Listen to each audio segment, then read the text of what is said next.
నమస్తే. ఎప్పుడెప్పుడా అని ఎదురు చూస్తున్నటువంటి ఫలితాలు రానే వచ్చినాయి. ఆంధ్రప్రదేశ్కు సంబంధించి 175 స్థానాల్లో వైనాట్ Y75 అని వైఎస్ఆర్సీపీ చేసినటువంటి ప్రచారము పూర్తిగా పేలవంగా ముగిసిపోయింది.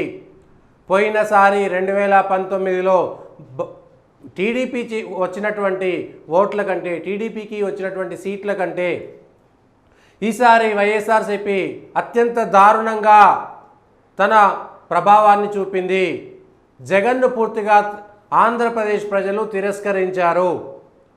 చంద్రబాబు నాయుడు ఎన్డీఏ కూటమిని ఆంధ్రప్రదేశ్ ప్రజలు పూర్తిగా భుజాలకెత్తుకున్నారు. మామూలుగా కాదు, 175 స్థానాల్లో 175 స్థానాలు ఉన్నటువంటి ఆంధ్రప్రదేశ్లో టీడీపీ 136, జనసేన 21, బీజేపీ 8 స్థానాలలో ఘన విజయం సాధించి విజయ దుందుబి మోగించింది. 29 స్థానాలు 130, 165 స్థానాలలో వీళ్ళు గెలిచిపోయారు. 175 స్థానాలుంటే వైఎస్ఆర్సీపీ కేవలం 10 స్థానాలకు పరిమితమైతే మిగిలినటువంటి 165 స్థానాలను ఎన్డీఏ కూటమి ఏకపక్షంగా గెలిచింది. ఇది ఆంధ్రప్రదేశ్కు సంబంధించి తెలుగుదేశం 136, జనసేన 21, భారతీయ జనతా పార్టీ 8 స్థానాలు, వైఎస్ఆర్సీపీ 10 స్థానాలను మాత్రమే గెలిచింది.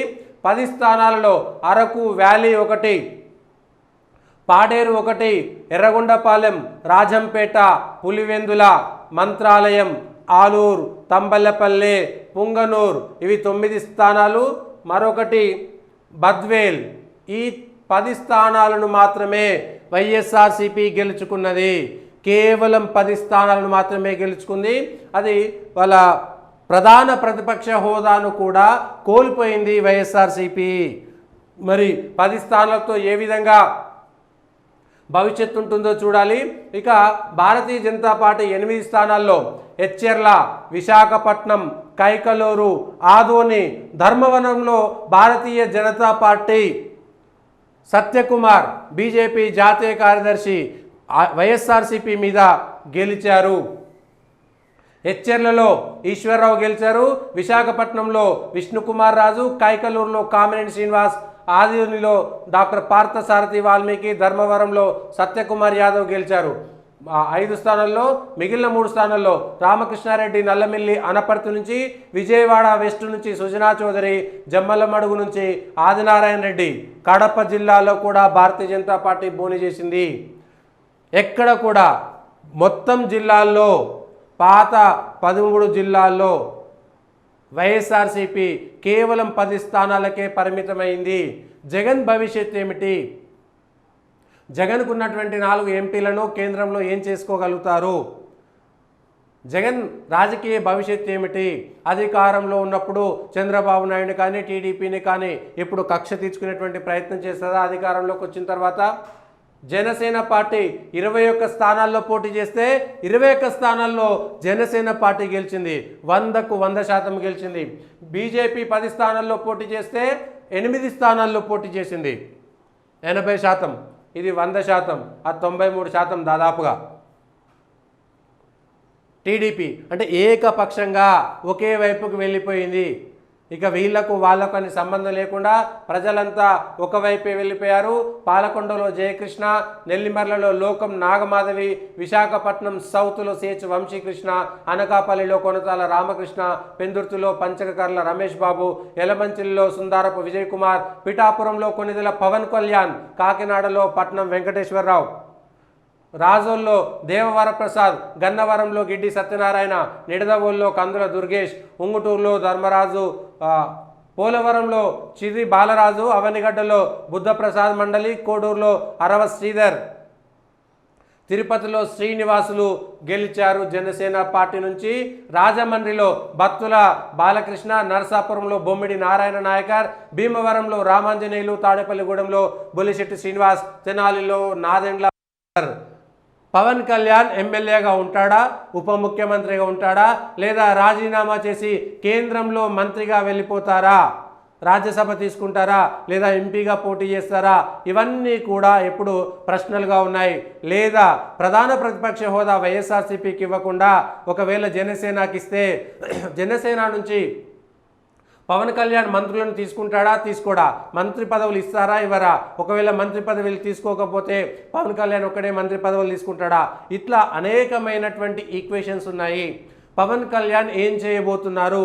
గెలిచారు. పవన్ కళ్యాణ్ వల్లనే ఇవాళ భారతీయ జనతా పార్టీ తెలుగుదేశం కలిసి పొత్తు పెట్టుకోవడానికి మూల కారణం.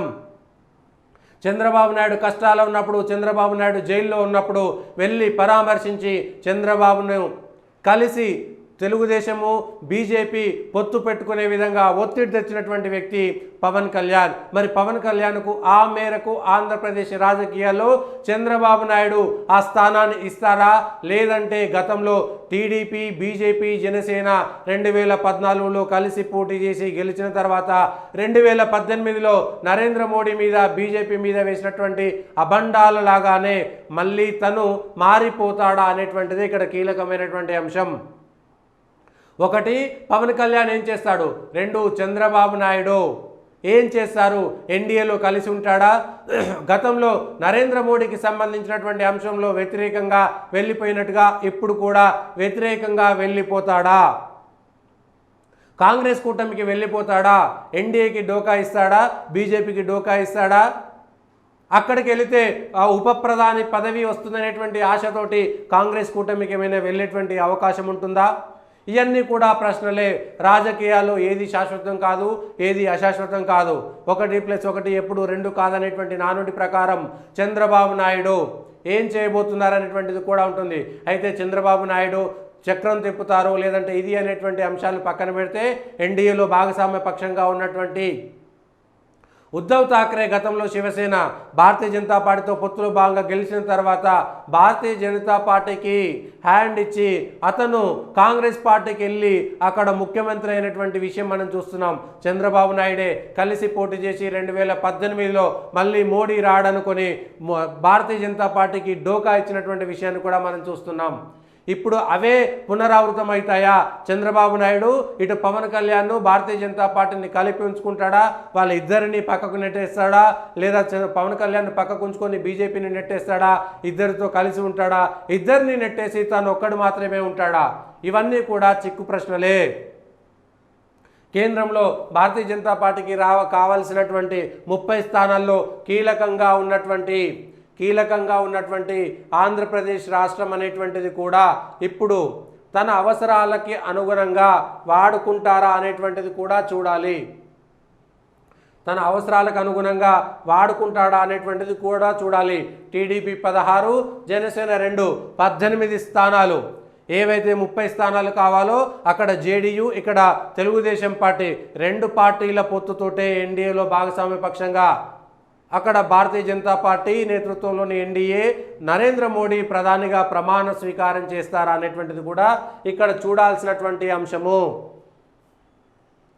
ఇప్పుడు ఏం జరగబోతుంది అనేటువంటిది చూడాలి. ఈ 16 స్థానాలు బీజేపీకి సొంతంగా 3 స్థానాలు ఉన్నా కూడా ఈ 16 ఈ 2 కూడా చాలా కీలకమైనటువంటివే. సో అవేమి చేస్తారనేటువంటిది కూడా చూడాలి. దానికి సంబంధించినటువంటి అంశాలను కూడా చూడాలి. ఇవి ఆంధ్రప్రదేశ్కు సంబంధించి. జగన్ భవిష్యత్ ఏమిటి? జగన్ చంద్రబాబు నాయుడును జైల్లో వేశారు కాబట్టి జగన్ను తిరిగి జైల్లో వేయడానికి ఇటు నరేంద్ర మోడీ మీద చంద్రబాబు నాయుడు ఒత్తిడి, అక్కడ రాష్ట్రంలో కూడా చంద్రబాబు మీద ఏ విధంగా కేసులు పెట్టి జైల్లో పెట్టాడో రేపు జగన్ను కూడా జైల్లో పెట్టడానికి చంద్రబాబు నాయుడు లేదా తెలుగుదేశం పార్టీ అదేవిధంగా ఎత్తుగడలు వేయడంలో ఎక్కడ కూడా వెనక్కి పోరు. కాబట్టి జగన్ భవిష్యత్ ఏమిటి? గతంలో జైల్లో ఉన్నా కూడా ముఖ్యమంత్రిగా 5 ఏళ్ల పాటు ఉన్నటువంటి జగన్ పైన కక్ష సాధింపు చర్యలు ఉంటాయా? లేదంటే గతంలో ఉన్నటువంటి కేసులను తోడుతారా? గతంలో ఉన్నటువంటి కేసులను ముందుకు తీసుకువెళ్తారా? ఇవి ఆంధ్రప్రదేశ్ ముంగట ఉన్నటువంటి రాజకీయ ముఖ చిత్రం ముంగట ఉన్నటువంటి అనేకమైనటువంటి ప్రశ్నలు. ఏం చేయబోతున్నారు? ఏం చేస్తారు? ఇది చూడాల్సినటువంటి అంశము. సో చంద్రబాబు నాయుడు జగన్ను వదిలేస్తారా? పట్టించుకోరా? అభివృద్ధి కోసం చూస్తారా? ఇప్పటికైనా ఇంకొక అంశం మనం చెప్పుకోవాల్సింది రాజధానికి సంబంధించినటువంటి అంశం. జగన్ 3 రాజధానులు అన్నాడు, చంద్రబాబు నాయుడు అమరావతిని డెవలప్ చేస్తా అన్నాడు.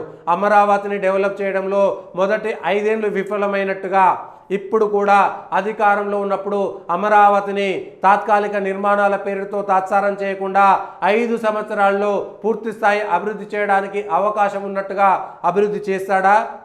లేదా నరేంద్ర మోడీ మాకు లక్షల కోట్ల రూపాయలు ఇవ్వలేదు, లేదంటే మాకు ప్యాకేజ్ ఇవ్వలేదని గతంలో మాట మార్చినట్టుగా తాత్కాలిక కట్టడాల పేరుతో తాత్సారం చేసి మళ్ళీ తన చెడ్డ పేరును తెచ్చుకుంటారా? చూడాలి. 73-74 సంవత్సరాల వయసులో ఉన్నటువంటి చంద్రబాబు నాయుడు ఇప్పుడు ఏం చేస్తారు?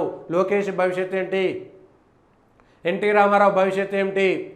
లేదంటే వారసులు ఎవరుగా ఉండబోతున్నారు? ఇవన్నీ కూడా ప్రశ్నలు కీలకాంశంగా మారబోతున్నాయి. ఎన్నికల ముందే ఇవన్నీ మాట్లాడుకోవాల్సినటువంటి అవసరం కూడా ఉంది. కాబట్టి దానికి సంబంధించి ఆంధ్రప్రదేశ్ రాజకీయాలకు సంబంధించి ఇది ఇటు జగన్ భవిష్యత్తు, అటు చంద్రబాబు భవిష్యత్తు, అటు బీజేపీ భవిష్యత్తు ఏమిటి, అటు పవన్ కళ్యాణ్ భవిష్యత్తు ఏమిటి, ఎవరితో కలిసి ఉంటారు, ఎవరు విడిపోతారు అనేటువంటిది కూడా ఇప్పుడు ముందున్నదే. రేపొద్దున బీజేపీ ప్రభుత్వం ఏర్పాటు చేసిన తర్వాత కోయలేషన్లో చంద్రబాబు నాయుడు ఉంటాడా? కేంద్రంలో మంత్రి పదవులు తీసుకుంటాడా? రాష్ట్రంలో బీజేపీ మంత్రి పదవులు తీసుకుంటుందా? బీజేపీ తీసుకుంటే కేంద్రంలో తెలుగుదేశం కూడా ప్రభుత్వం మంత్రి పదవులు తీసుకుంటారా? ఇవన్నీ కూడా మన ముందున్నటువంటి సవాళ్ళు, ప్రశ్నలు. ఇది 1-2 రోజుల్లో సమాధానం దొరకబోతున్నది. 1-2 రోజుల్లో సమాధానం దొరకబోతున్నది. ఇది ఆంధ్రప్రదేశ్కు సంబంధించి. ఇక ఒడిశాకు సంబంధించి ఒకవైపు భారతీయ జనతా పార్టీ నిజంగా ఎన్డీఏ గవర్నమెంట్గా వెళ్ళింది. ఎన్డీఏ ప్రకారం అయితే బీజేపీ అధికారంలో ఉంది. ఎన్డీఏ అధికారంలోకి వచ్చిందని చెప్పుకోవచ్చు. 2 దఫాలుగా అధికారంలో ఉన్నా కూడా కేవలం 30 సీట్లు మాత్రమే కోల్పోయిందని చెప్పుకోవడానికి, లేదంటే బీజేపీ సొంతంగా 60 సీట్లు కోల్పోయిందని చెప్పుకోవడానికి ఒక అవకాశం ఉన్నది. కానీ అది కాదు కదా. 272 సీట్లు కనీసం భారతీయ జనతా పార్టీ వస్తుంది అనేటువంటిది బీజేపీ నాయకులు వేసినటువంటి అంచనా. కానీ అది రాకపోయినా సరే ఒడిశా రాష్ట్రంలో, ఇటు ఆంధ్రప్రదేశ్లో ఎన్డీఏ సర్కార్ రావడము ఒకందుకు శుభసూచకము.